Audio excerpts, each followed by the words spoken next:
I'm going to begin by saying how much I loved the film. I thought it was such a wonderful performance and such a riveting tale. I thought it was really great. I'm just so sad I wasn't able to see it in Toronto with a big Mhm. room full of people.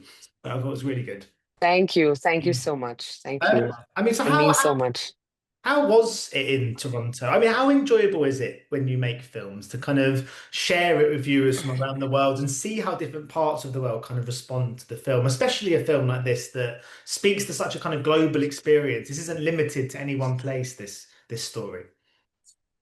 I think it's so fascinating that in today's day and age, we're able to do that, where films, despite like where they're shot or where they're made or which region they come from originally, but I think there's certain stories about the human condition that transcend all these borders, and Bayan is just a film like that. We shot this film in this tiny little village in India, but I think the theme is so global that we knew from the beginning we were making this film with a very international lens, which is why I think just the response we've gotten here at TIFF has been so overwhelming. We had a wonderful screening. We have another one tonight, which is for the general public. And everyone stayed back for the Q&A. They had so many questions about the film and about the themes. And I think also particularly for Bayan, because in the West as well, there's been so much conversation about the Me Too movement and like the speak up um you know um, um conversation. It's sometimes not so simple for victims of sexual abuse to speak up, and sometimes the truth is often very complex and layered, and it's in every country, and it's all over the world, and I think that's what really resonated with people over here as well. Yeah, it was fantastic actually, and I'm really enjoying my stay here Yeah, at TIFF. yeah. Yeah, just before we move on, have you tried any poutine yet? The Not Canadian. yet, not yet. No, I have to do my red carpet look, so I don't think I'm going to be eating that. Maybe after tonight. Yeah, yeah. On the way home, I think that'd be a good idea. On the way On back the to way London. home, just like a Yeah. nice comfort meal. Yeah, Yeah. exactly. Mm. But I mean, because the story, it's as you sort of mentioning before. I mean, it's sort of an understatement to say that it's a really kind of important story. It's tackling power, the abuse of it, this kind of systemic kind of issue that exists. How important a story is this to tell for you? I mean, how much does that matter to you now as a performer in an industry kind of built on entertainment? Is it still important to you to find meaning and tell stories that really matter? 100%. I think my career, I mean, in my career, I've done like all kinds of films. I've done big Hindi commercial films. I've done like films, in Tamil, in Malayalam, but I feel, and I've done stuff on OTT. I've done a lot of films this side of the world as well, whether it's been working with Deepa Mehta or Zack Snyder or Gurinder Chadha. Uh, I feel like, but for me, it's not about the genre or the region that I'm working in. It's always about the story. It's always about, I think, also finding a little bit more meaning, even though uh, uh, you know, uh, it could be any genre of film. And Bayan, especially, I think what really drew me to this film was the fact that this was a very independent film, but I just fell in love with the script. And when Vikas came to me, I knew like it had, it was part of the Hubert Ball program. I knew that Craig Mazin, the creator of Chernobyl, had mentored the script. So I was very fascinated, to be part of this world. And I'm so happy that the selection at TIFF, the selection at Busan for our film is just sort of, it's a big pat on our backs for the entire crew that we're here. Yeah.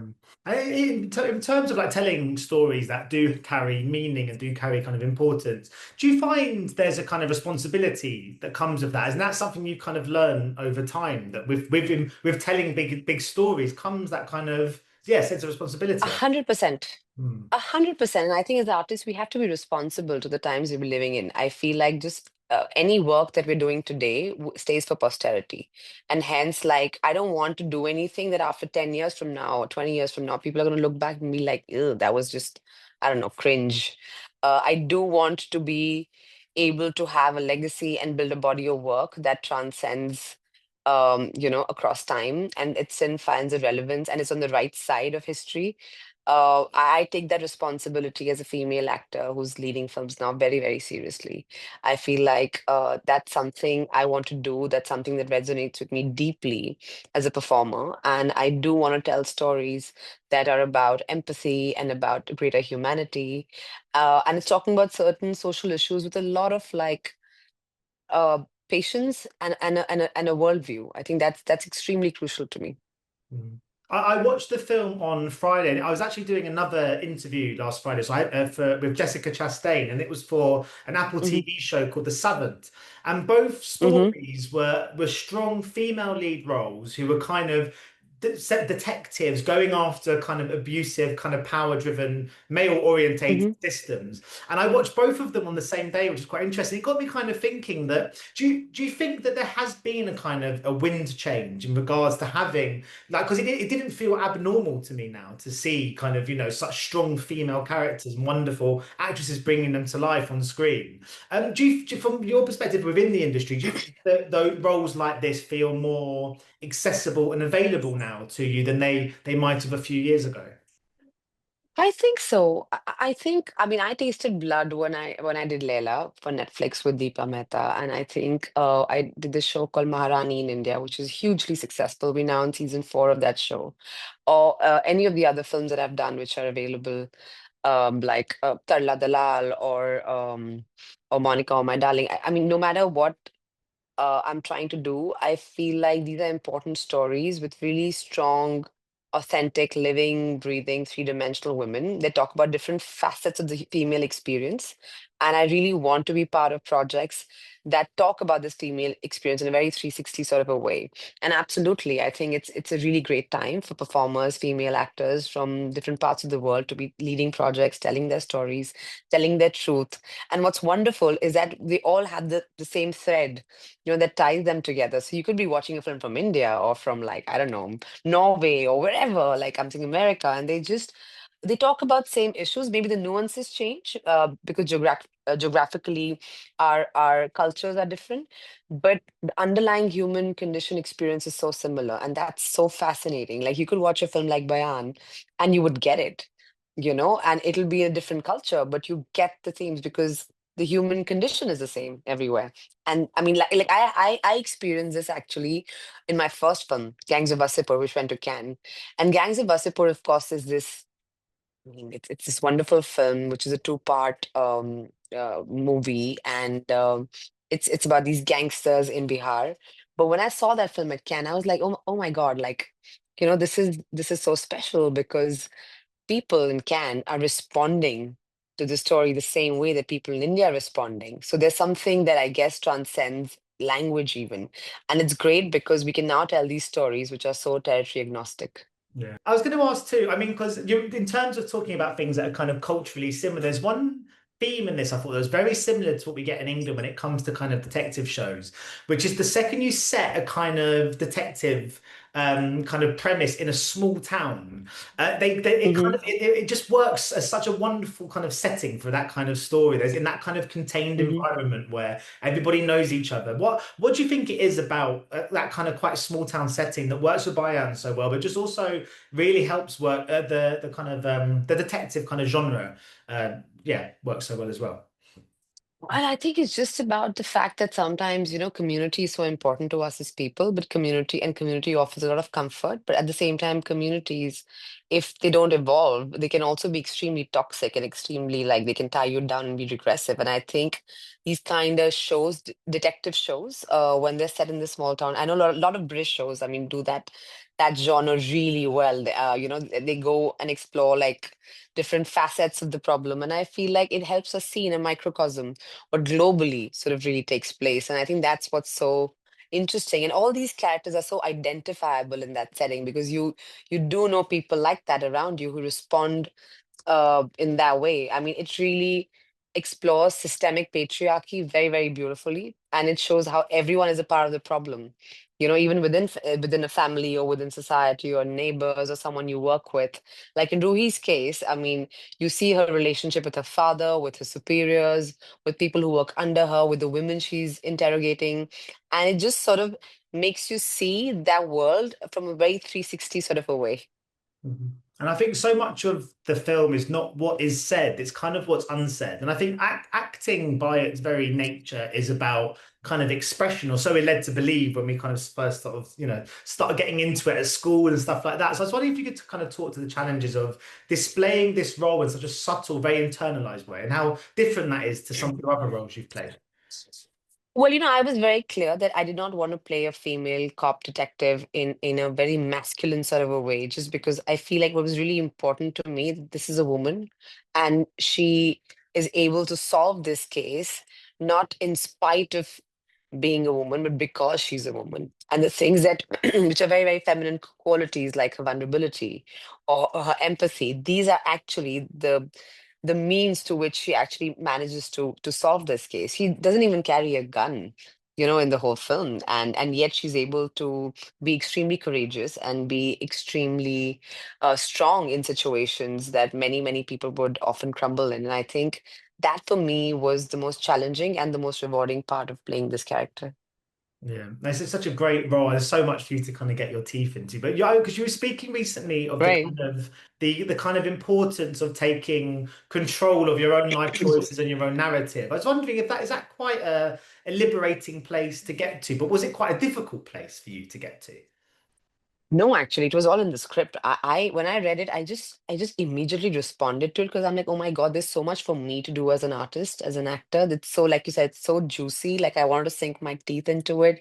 It's so multifaceted, and so well-rounded. And it really also with Ruhi, because she comes from such a privileged place. Like she's protected in a lot of ways because of where she's born and who her father is, and how perhaps in her own head she's trying to be the son that he never had.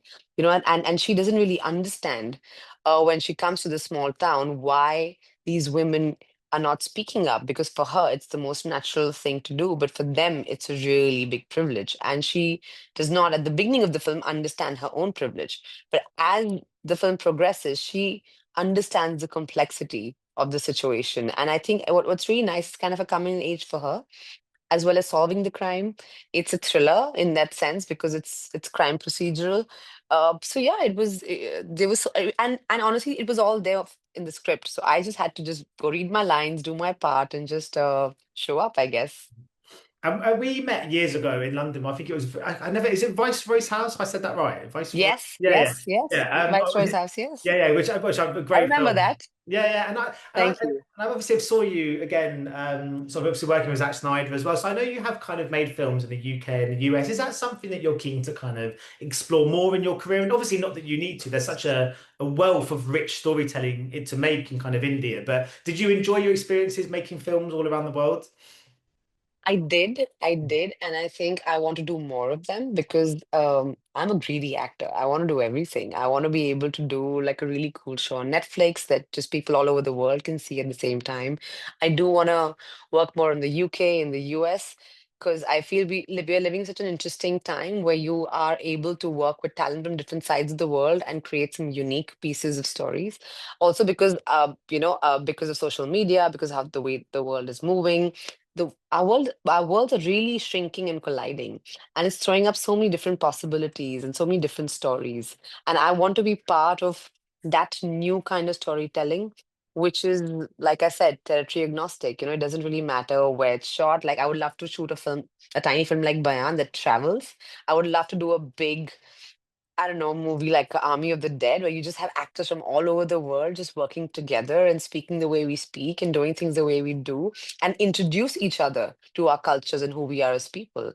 I feel like that kind of filmmaking will really like unite the world, which is what we all definitely really need right now. Yeah.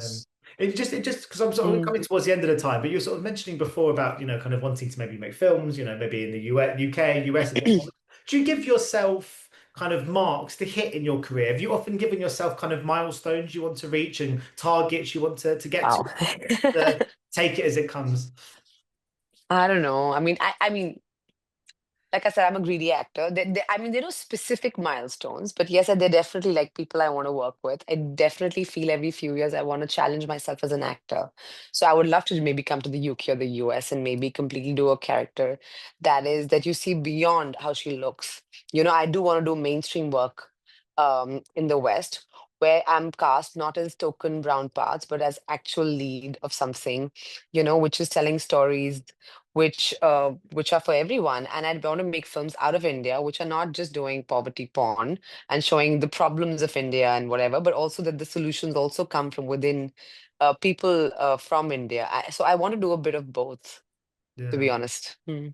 And just very finally then, do you think it's quite an exciting time to be an actor in the current climate? I know obviously, there's a lot of arguments for why it's quite hard to get roles with the kind of rise of streaming and the kind of, like you said, everything feeling a bit smaller. I mean, do you think that because we're all, I mean, there was a few years ago, I mean, I've been covering lots of kind of films from India and kind of some Bollywood productions as well. And I've been kind of covering these Hmm. movies, and maybe 10 or 15 years ago, it'd be really hard for me to see them in the UK. But now with Netflix and Amazon, they're sort of right on the click of a finger. So for an actor who wants to work in kind of different parts of the world, does it feel quite exciting at the moment? Because it feels like it's very easy to get into so many different people's living rooms at the moment.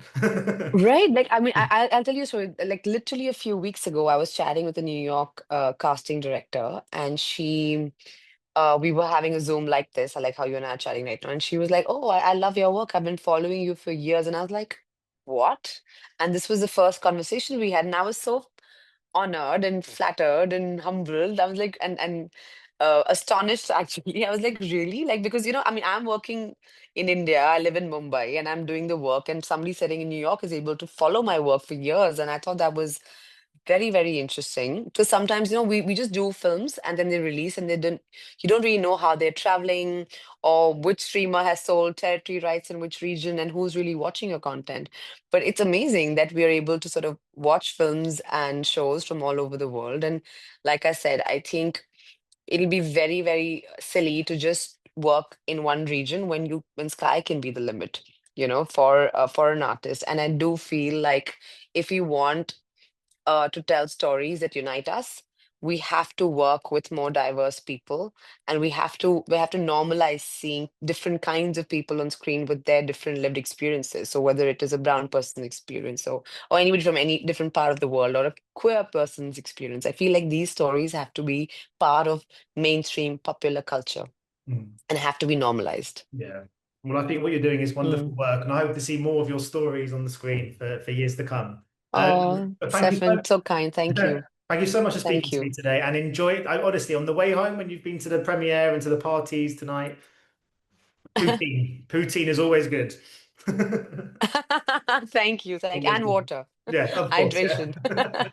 I love you to see Thank you. you, Bye. Stephanie. Take Very care. kind. Thank you. Bye-bye. Thank you so Bye-bye. much. Bye. Bye. Bye. Cheers. Ladies and gentlemen, you're watching Hey You Guys! Hey, you guys! Hey you guys! Hey, that's what they all say. Hey you guys! Hey, you guys!